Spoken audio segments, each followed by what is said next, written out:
Следующее, значит, это как раз я хочу коснуться наших компьютерных игр. Ну, конечно же, как же мы без этого? Это такая очень важная тема. И я вообще хотела отдельный семинар делать про это. Если будет вам все-таки интересно, у нас было заявлено как-то «Ребенок и виртуальный мир».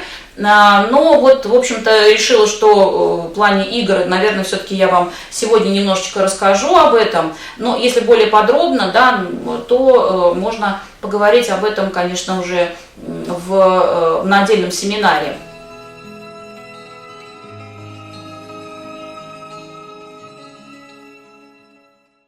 На самом деле, конечно же, компьютерные игры. Компьютерные игры сейчас могут заменить все то, что я вам сейчас рассказала, потому что, безусловно, у родителей есть там свои дела. Кто-то, сидя дома, все равно занимается там, работой, например, да, у мамы там большая нагрузка, потому что там приходится, может быть, готовить, приходится, так сказать, как-то все равно и с другими, ну, там, взаимодействовать с членами семьи, которые, может быть, раньше были или отсутствовали, или были где-то там, да, заняты. Сейчас как-то вроде кажется, что меньше нагрузки, но на самом деле я понимаю, что нагрузки, ну как это мне пишут тоже, что нагрузки достаточно много тоже, в общем-то, такой эмоциональной и физической. Но в любом случае, конечно же, заменить реальную игру, реальное общение там, компьютерной игрой все-таки не стоит. Если есть возможность поиграться с ребенком, поиграть с ребенком, с ним провести время, я еще раз подчеркиваю, то это прям как раз тот период, когда нужно этим заняться и нужно в этом быть. И нам дается этот шанс такой замечательный. Но все же компьютерные игры в любом случае в нашей жизни присутствуют. Да и сами мы, естественно, как мы без девайсов, это привычка, в общем-то, смотреть в чаты. Опять же, это сейчас единственный способ взаимодействия у нас с другими людьми, с социумом. Так вот, что касается компьютерных игр. Я совершенно не являюсь противником компьютерных игр. Я считаю, что это данность, я уже говорила на предыдущих семинарах, это данность нашей какой-то эпохи, нашего времени. Без этого мы уже, к сожалению, наверное, может быть, не станем дальше продолжать нашу жизнь, потому что в любом случае компьютерная игра вошла уже плотно и в нашу жизнь, и, безусловно, мы в этом уже живем. И хочу сказать, что компьютерная игра, с одной стороны, несет очень позитивный такой аспект. Почему? Да потому что на самом деле компьютерные игры, конечно, такие же развивающие. Они также могут развивать у ребенка те функции, которые ему необходимы по жизни. Опять же, это и логику, и мышление, и память, если говорить про такие компьютерные игры. Значит, но в чем есть некая опасность? Дело в том, что в компьютерных играх все как-то, знаете, все слишком. То есть эмоции там не живые, не такие, как, например, в обычной жизни проявляют люди. То есть если там персонаж кричит, он прям кричит очень сильно. Если он там проявляет какие-то эмоции, он проявляет их очень сильно, да. И очень часто я могу видеть, и можно видеть таких детей, которые прям имитируют, прям сразу видно, что этот ребенок имитирует вот эту прям компьютерную игру, начинает прям слишком вычурно плакать, или там смеяться, или как-то кричать, то есть у него вырабатывается определенный образец поведенческий. Значит, в принципе, ребенку желательно, если, опять же, в зависимости от возраста играть в игру. Я считаю, что лучше делать такие, знаете, может быть, это можно назвать сессиями, такими, знаете, небольшими кусочками, чтобы ребенок играл, да, то есть, например, он может поиграть, если ребенок маленький, он может поиграть порядка 7-10 минут. Потом вы делаете ему перерыв, потом, можете опять возобновить эту игру. Если это ребенок постарше, то это может быть 10-15 минут. Если это мы говорим про, например, про школьника, который младший школьник, то, в общем-то, игра может быть 30-40 минут в день, но это в идеале, безусловно, да, но лучше, опять же, дробить.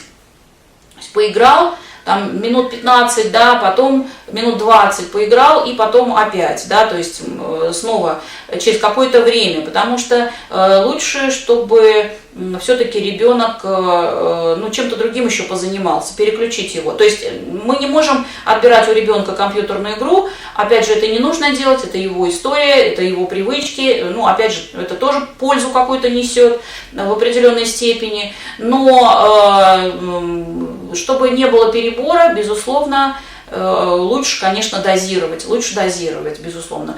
Но вот если для ребенка, который постарше уже, да, то есть это где-то средний школьник, ну, 45-час это максимум в течение дня. То есть на самом деле это не должно быть, опять же, сразу же за один раз, потому что тогда у ребенка может действительно быть и нарушена и психика, и особенно нежелательно, конечно, чтобы дети играли в компьютерные игры перед сном. То есть желательно, чтобы компьютерные игры заканчивались где-то за 2 часа до сна, иначе будет просто это плохой сон и будет возбуждение, поэтому желательно, чтобы все компьютерные игры все-таки прекращались все-таки ну, немножко раньше, чем они были у нас как-то, да, чем если они будут у нас там прям в ночи проходить. Вот это как бы мое такое мнение.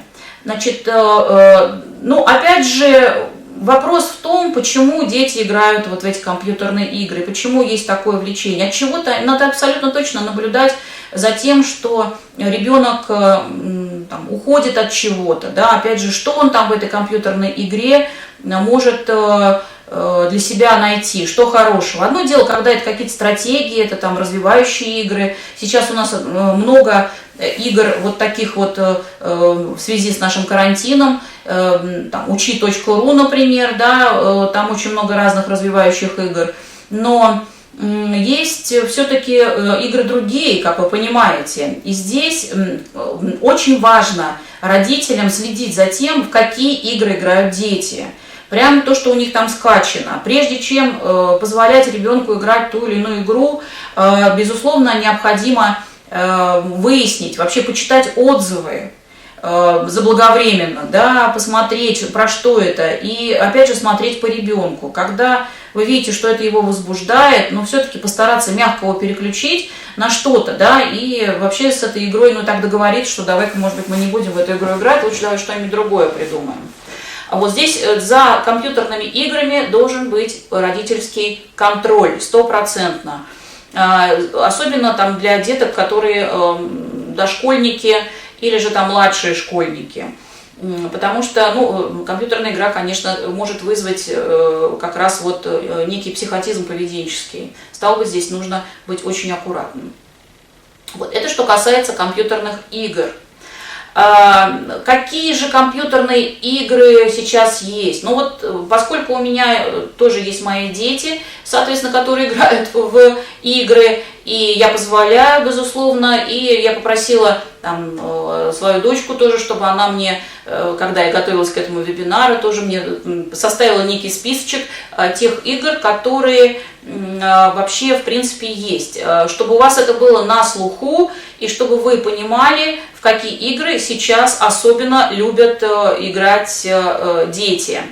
И я вам должна сказать, что из этих игр есть те, которые, ну, скажем так, не самые лучшие, и которые играть лучше, так сказать, ну, постараться все-таки ограничить детей от этих игр, вообще, чтобы они в них не играли.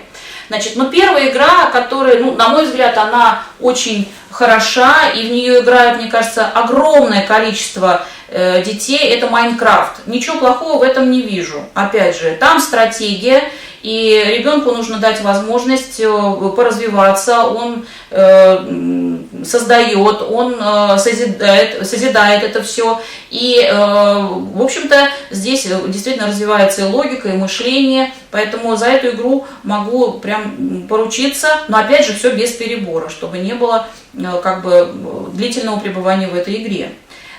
Есть, ну, для более старших детей есть такая игра, как Аватария. Ну, там вообще рассматриваются разные взаимоотношения, опять же, семейные взаимоотношения. Они строят разные там семьи и так далее, и так далее. Значит, Что касается, ну тоже опять же надо смотреть, там для более старших, может быть, школьников можно в это поиграть, вот для маленьких не очень. Есть такая игра, которая на самом деле, ну, в моем списке не самых благополучных игр. Эта игра называется GTA, где разного рода преступления, расследования преступления, гангстерские какие-то вот такие вещи, опять же про убийства и так далее, и так далее. Значит, у меня порядка нескольких детей было на приеме, которые вот прям, что называется, бредили этим GTA, и с большим трудом мы, конечно, их от, так сказать, этих игр дистанцировали. Есть игра такая, как Brawl Stars. Ну, в принципе, если дозированно в нее играть, это неплохо, но там все время это игра, которая все время требует денег. То есть здесь нужно все время пополнять кошелек для того, чтобы делать какие-то улучшения в этой игре. Поэтому здесь надо сразу объяснить ребенку, что никаких там у нас денег не будет, да, и вот на улучшение. И там, знаете, есть, это как бы игра такая сетевая, вот, и туда приходят разные очень дети, насколько я вот это все изучила, и с разным сленгом, безусловно, да, и, в общем, ребенок может там, конечно, нахвататься много чего неполезного. Поэтому все-таки здесь вот эта игра Brawl Stars, я бы ее поставила под сомнение. Есть игра Sims, это тоже про там создание семьи. Roblox, неплохая игра, очень похожа, ну, приблизительно как Minecraft, но тоже там со стратегиями определенными. Ну и такие игры, как «Говорящий Том», «Том 2», «Том за золотом», «Говорящая Анжела». Вот эти игры, в принципе, неплохие, опять же, можно в это играть, опять же, там развивается координация и логика. Что еще есть? Есть такие игры, как Shadow Fight, Бубу, мой говорящий питомец, Говорящий Том, это погоня героев, Clash Royale, вот такие игры. Игра на двоих-троих, там 4 игрока может быть, это змея, танки, опять же футбол, плитки фортепиано, замечательная игра. Я считаю, что здесь и внимание, опять же, развивается, и как бы восприятие тоже, и музыкальный слух, и так далее. Рисуй Стикмана, такой вот, тоже такая вот игра есть. Есть Standoff 2, Clash Royale, вот я говорила, наверное, да, и Subway Surfers, это тоже такая игра. Ну, в общем, это вот те популярные игры, которые есть. Значит, ну вот как бы я не очень из этих игр выделила как раз две, это вот про GTA и Brawl Stars, тоже очень такое, ну, немножко сомнительные какие-то игры. В любом случае, смотрите внимательно, читайте отзывы, вообще сами поиграйте в эту игру, зайдите, обязательно контролируйте все компьютерные игры вашего ребенка. Вот здесь как раз про ваш родительский контроль, потому что это очень важный компонент в данной истории. Что еще, помимо компьютерных игр, что же еще я хотела вам еще рассказать? Хотела рассказать про то, что игры бывают еще и терапевтические. Ну, собственно говоря, любая игра несет какой-то терапевтический компонент, потому что через игру, я говорила даже раньше на предыдущих семинарах, через игру ребенок отыгрывает на самом деле какие-то свои истории, те, которые его там сильно беспокоят. И очень часто бывает, что родители, например, говорят, он все время играет в войну, он все время что-то у него какие-то бои там, да, что у него там монстры сражаются. Но ничего такого страшного в этом нет. Пусть ребенок проиграет, пусть он это все, значит, скорее всего, у него есть какие-то конфликты. То есть, когда мы видим, что ребенок играет в войну, когда мы видим, что у него есть там битва какая-то, да, то есть, то, безусловно, это про решение какого-то конфликта. Может быть, у него там в детском саду что-то происходит, может быть, в школе происходят некие такие какие-то процессы, где он хочет там быть лучше, вот его там не принимают, где есть какой-то конфликт. То есть надо просто понаблюдать за ребенком, поговорить в спокойной обстановке, поговорить с ним про это, Вот, и через вот эту игру он отрабатывает как будто бы вот эту свою травму, да, которая у него есть, ну или просто какую-то там проблему или вопрос, который его очень сильно волнует. Вот, поэтому нет в этом ничего такого страшного, что ребенок играет в какие-то такие, ну, может быть, как на ваш взгляд вам кажется, что там более жесткие какие-то игры, вот, типа войнушки, монстров там, и так далее, и так далее. Страшного ничего в этом нет.